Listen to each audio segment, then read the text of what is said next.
Joe, lovely to meet you. How you doing? You all right? Good. Going back to your school days, I read the other day that you were a head boy at school.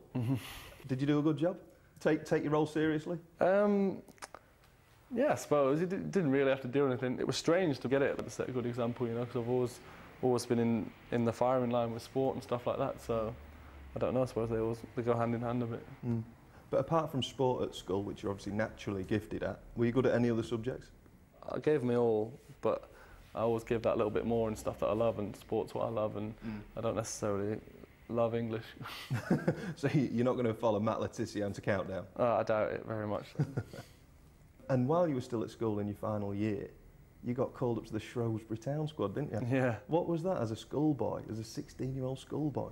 It wasn't because I was absolutely setting the world alight as an amazing goalkeeper. It's because people got injured and Shrewsbury didn't have the resources to go out and buy another goalie, and I was wanged on the bench. I don't think I was ever intended to play or anything like that, and they'd have done, you know, maybe an outfielder gone in before me. It was just to have a goalkeeper on the bench, but no, it was a great experience. And the first Euro Championship qualifier, as soon as you played that, City had to give Shrewsbury a nice little windfall. Did you get a phone call? No, I didn't. I haven't heard anything from Shrewsbury. Really? No. That's terrible. We ought to do a little shout out. You really ought to give Joe a call. He's just earned you £500,000. What's it like working with Fabio?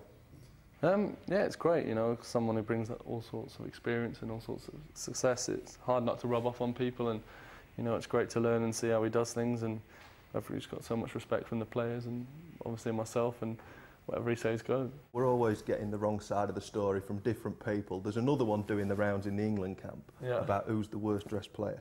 Now, Julian Lescott has been telling me that he's the best dressed player around. Yeah? Now, where do you stand on that? Where are you in the pecking order? Joel, he does do all right in fairness to him, but you can tell that it stinks of effort every morning. So, is it true that Sean Wright-Phillips wears Ugg boots to training? I've got a pair myself, so what can I say? Really? Yeah. We're not in LA, we're in England. Sometimes it's cold when you roll out of bed, you woke up 5 minutes before training. They're just like glorified slippers, so yeah, I'm going to have to back him. Right, OK. Well, if you can get me a deal on Ugg boots, I'm going to follow the trend. See what I can do. Yeah, good man.